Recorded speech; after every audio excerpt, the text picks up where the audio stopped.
melaksanakan hak.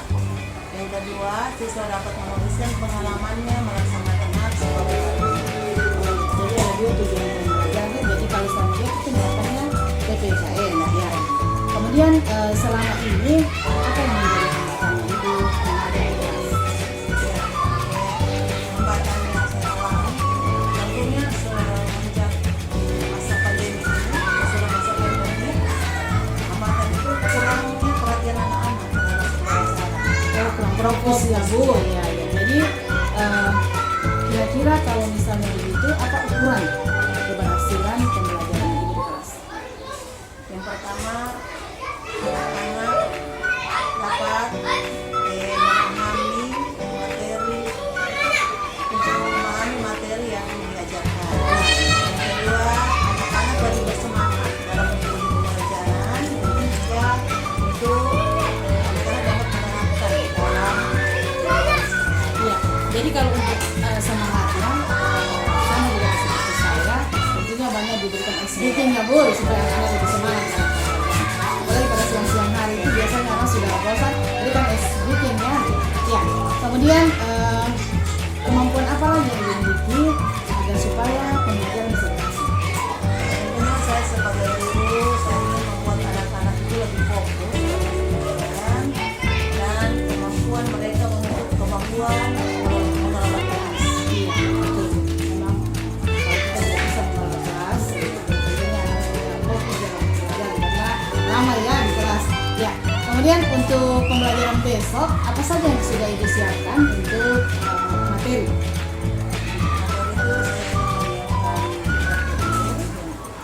Dan video PowerPoint tentang materi. Yang kedua juga menyiapkan tentang video yang merupakan contoh penerapan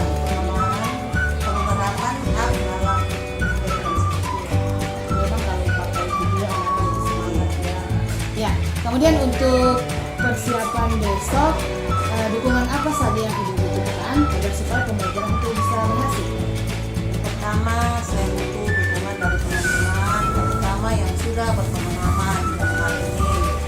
Yang kedua, saya butuh juga dukungan Ibu sebagai CGP, jalur gerak, yang tentunya bisa memberikan arahan kepada kita agar kita bisa belajar pembelajaran yang fokus pada siswa. Kemudian yang ketiga, tentunya dukungan dari anak-anak sendiri. Iya.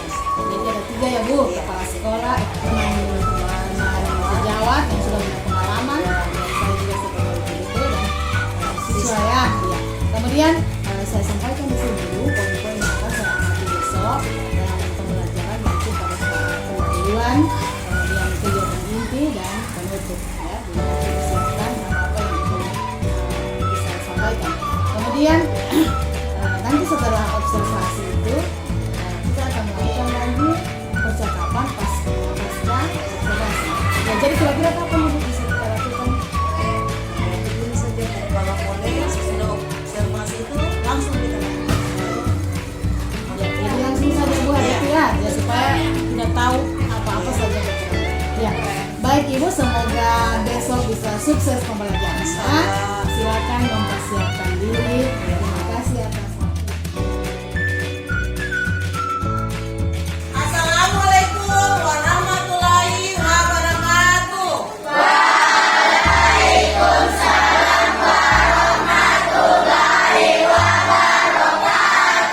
Apa kabar anak-anakku hari ini?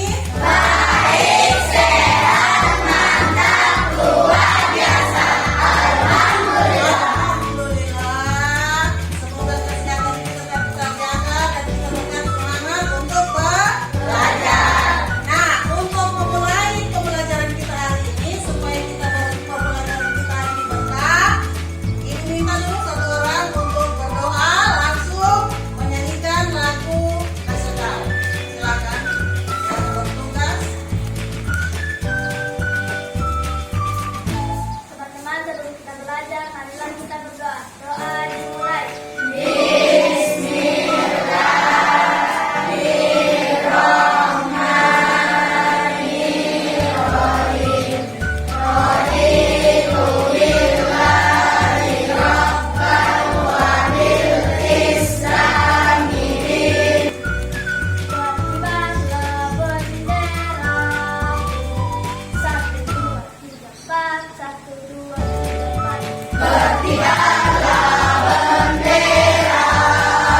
Hai teman pintar, hari ini Danang tidak masuk sekolah karena sakit. Pipo, Lula, dan Bol berencana untuk menjenguk Danang di rumahnya. Mereka berkumpul di rumah Bol setelah terlebih dahulu ganti baju sepulang sekolah.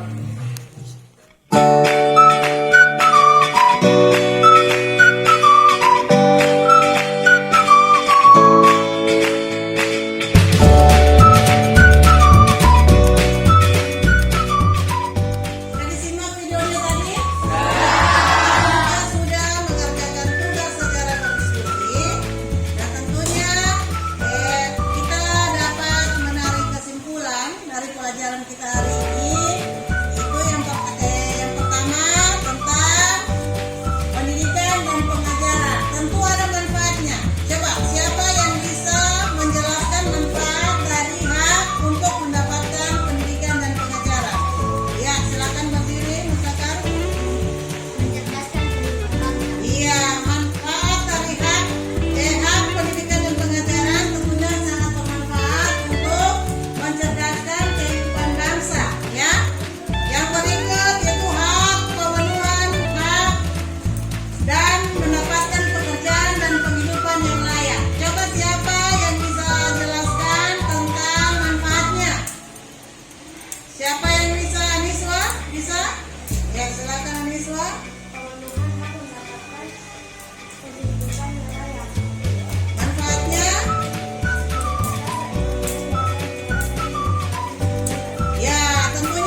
pesan menurut Ibu pembelajaran yang Ibu laksanakan? Pesan saya pada pembelajaran tadi, saya merasa senang melihat anak-anak lebih fokus dalam mengikuti pembelajaran dan mereka lebih aktif dan bersemangat dalam mengikuti pembelajaran, tidak seperti biasanya karena tadi ditampilkan juga PowerPoint dan video-video yang menyenangkan. Jadi tujuan pertemuan kita ini Ibu, setelah kita lakukan observasi, tentunya kita akan menganalisis apa yang sudah kita lakukan, kemudian kita sebagai bahan refleksi dari yang sudah kita lakukan, apakah itu sudah baiknya atau tidak. Ya, jadi kemarin Ibu mengatakan bahwa setelah COVID-19 ini anak-anak kurang fokus dalam pembelajaran. Kalau Ibu melihat tadi, bagaimana dengan pembelajaran? Apakah ada kemajuan atau tidak? Ya, setelah pembelajaran tadi yang dilakukan, sudah sesuai dengan rencana apa yang dibuat yang direncanakan, dan saya merasa anak-anak merasa lebih baik, lebih fokus dan lebih bersemangat karena adanya media-media pembelajaran yang saya tampilkan tadi berupa video-video dan contoh-contoh lain. Iya, dan juga saya melihat memang sudah ada PPT yang disiapkan, kemudian video pembelajarannya dan speakingnya tadi ya. Speakingnya sangat menarik, anak-anak bersemangat sampai berkeringat Bu ya. Iya. Kemudian coba Ibu ungkapkan apa saja yang sudah baik yang dirasakan dari pembelajaran tadi, dan jika memang masih ada yang kurang, apa saja yang dirasakan? Alhamdulillah untuk pembelajaran tadi anak-anak itu lebih fokus, terlihat dari mereka mengerti video, mereka itu sangat fokus dan tertarik, bahkan mereka penasaran untuk melihat akhir dari video tersebut apa yang akan ditampilkan pada akhir itu. Jadi sangat senang dan fokus. Ya, kalau kekurangannya Bu? Kekurangan yang pertama saya melihat masih ada 1-2 anak yang biasanya bermain, tapi saya pikir itu hal yang wajar, namanya anak-anak, mereka tidak bisa dipungkiri kadang masih dunia bermainnya masih ada. Jadi itu yang kedua, pada saat diskusi tadi waktunya agak molor, agak bertambah sedikit karena ada satu kelompok yang kurang memahami tentang hak dan kewajiban. Jadi anak-anak memang masih ada yang bercerita ya, jadi memang tidak bisa menyentuh kodrat dari anak-anak. Ya, kemudian dari 2 hal itu tadi, apa yang bisa Ibu lakukan untuk memperbaikinya? Ada beberapa hal yang perlu saya lakukan. Yang pertama, tentunya akan lebih banyak memberikan contoh-contoh yaitu tentang hak kepada anak-anak. Yang kedua, mengaitkan kehidupan sehari-hari yang penuh dengan yang sesuai dengan hak pada peserta didik. Serta yang ketiga itu mendorong anak-anak dalam melakukan literasi di kelas. Jadi ada 3 ya, ada 3. Kemudian dari 3 yang Ibu lakukan itu, mana yang Ibu akan prioritaskan? Yang saya akan prioritaskan itu literasi. Saya berusaha untuk mereka terbiasa, artinya membudaya mereka sebelum belajar itu melakukan literasi. Ya, jadi memang literasi itu sangat penting ya sebelum pembelajaran dimulai. Kira-kira bentuk kegiatannya seperti apa Bu? Yang literasi tadi. Yang sudah saya lakukan selama ini itu literasi, kegiatan membaca 15 menit sebelum pembelajaran, baik itu membaca dalam hati, membaca nyaring, membaca Jadi literasi dengan 3 ya tadi, bisa dengan dalam hati, bisa dengan ya. Kemudian siapa saja yang menurut Ibu ya bisa membantu kegiatan Ibu ini? Tentunya kegiatan ini terlaksana ada beberapa dukungan, terutama yang pertama dari kepala sekolah memberikan banyak motivasi, buku-buku, juga materi-materi lain berupa media cetak yang mendukung pembelajaran tadi. Yang kedua dari teman sejawat yang tentunya sudah banyak berpengalaman dalam hal ini. Dan yang ketiga yaitu dari dari siswa itu sendiri. Iya, jadi itu yang mendukung ya. Kemudian apa komitmen yang akan Ibu lakukan dengan untuk menguatkan kegiatan itu?